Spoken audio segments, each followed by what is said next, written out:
Welcome to my podcast. My name is Cynthia Martinez. Acknowledgement of country. I respectfully acknowledge the Aboriginal and Torres Strait Islander peoples as the traditional custodians of the land. I pay respect to the Wurundjeri people, whose enduring connection to the lands of Limbrook is reflected in its parks, lakes, rocks, birds, and animals, each holding deep cultural significance.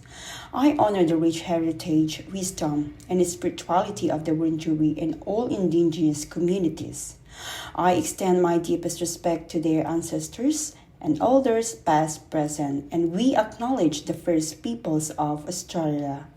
Let us walk together on the path of reconciliation, working towards a more inclusive and harmonious future for all Australians.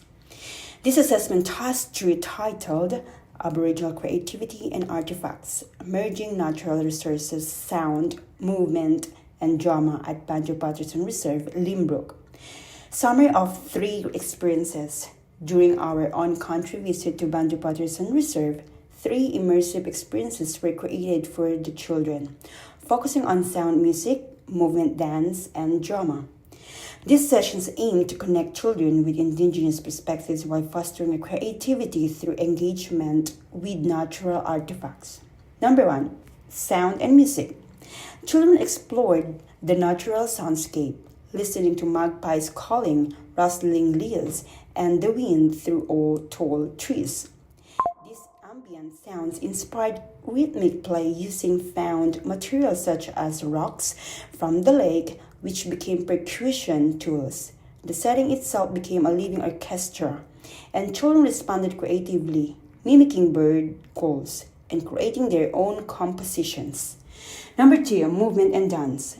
Nature provided inspiration for dance. Ducks in the creek led to fluid, graceful body movements. Tall trees inspired upward-reaching gestures, and kangaroos in the distance prompted joyful hopping. The lawn shaped how the children moved, deepening their physical connection to place and country. Number 3, drama.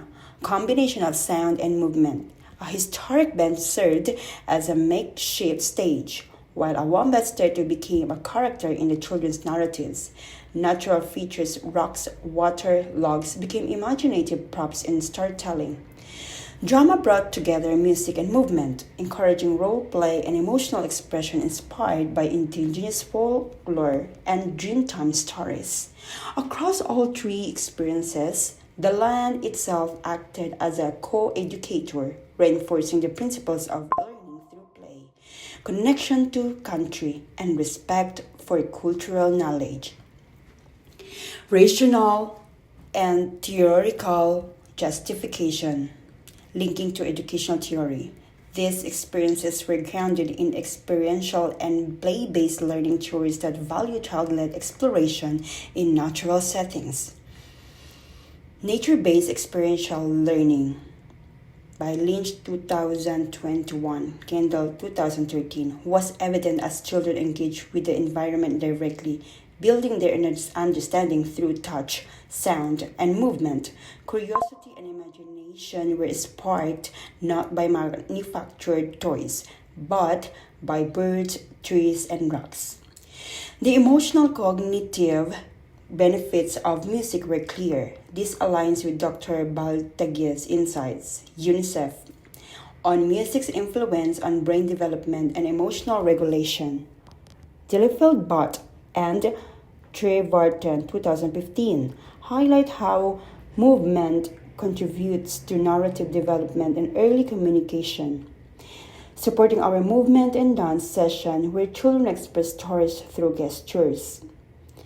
The Reggio Emilia approach, particularly the concept of the environment of the third teacher, Edwards Gandini and Forman 1918, mounted our interactions at Banjo Paterson Reserve. The natural world encouraged expression, collaboration, and storytelling. Artistic approaches such as dance play and drawing telling, Deans and Wright 2018, were reflected in how children engage with drama and performance, Finally, sociocultural theories reinforced the importance of shared learning experiences. The children learned from each other, negotiated roles, and showed empathy, demonstrating the foundational importance of social emotional development. Gandini, 2012. Reflections on the experience. What went as expected. The on-country walk progressed positively.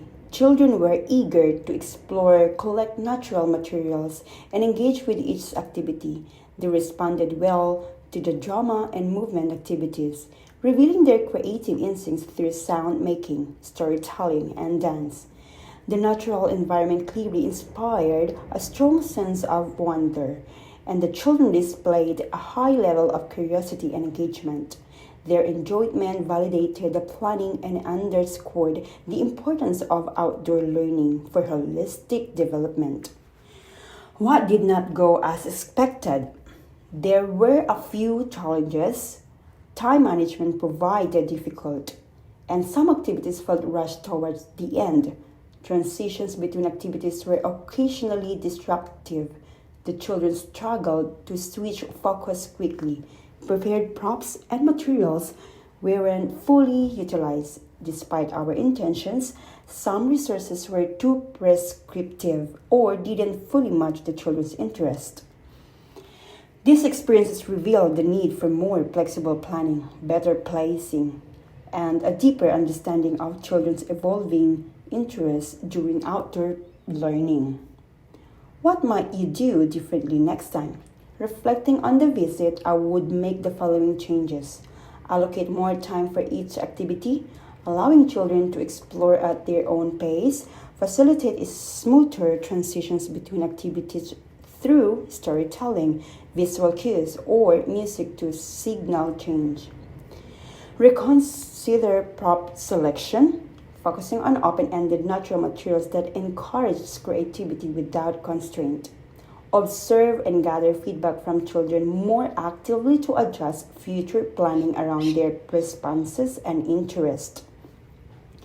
These adjustments would support a more fluid, responsive approach to learning, ensuring all children feel supported and creatively engaged.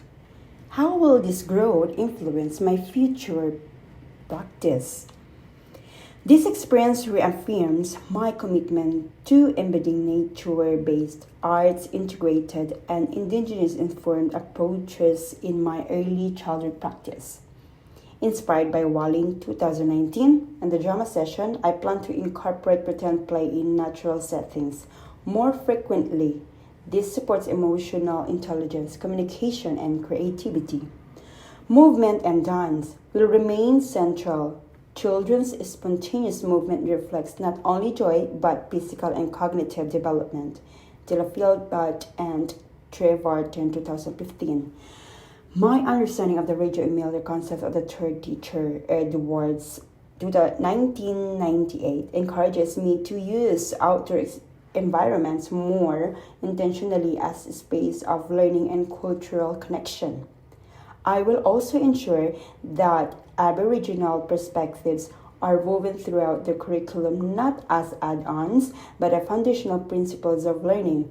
By connecting with land, story, and artifact, children develop respect, empathy, and understanding. Overall reflection, the on-country walk was transformative for both me and the children. Several key insights emerged. Storytelling through action, inspired by Aboriginal oral traditions, I withheld explanations initially, allowing children to experience the land first land, cultural artifacts, and imagination. Interacting with statues, benches, and found objects helped children connect storytelling with indigenous perspectives. Past and present synergy. Drawing from my own experiences as an operatic singer, choir member, and performer, I contributed music and drama elements. My children also choir singers, brought harmonies and enthusiasm to the sessions. This family collaboration added depth to the activities. Success in the second visit. The planning for our return trip reflected growth and refinement. Children were more focused, creative, and culturally aware in their play, embodying a strong connection to country. Bridging cultures through creativity, this experience blended my musical and performance background with indigenous informed pedagogy. The result was a deeply meaningful and memorable learning experience for all involved. Conclusion: our on-country walk at Banjo Paterson Reserve offered more than a nature outing. It was a culturally rich, educationally grounded, and emotionally resonant learning experience. The integration of drama, music, movement, and indigenous perspectives empowered children to express themselves, connect with land, and learn through play. Moving forward, I am committed to nurturing this approach in my early child practice, one that honors culture, celebrates creativity, and centers the land as a living teacher. Thank you for listening to my podcast.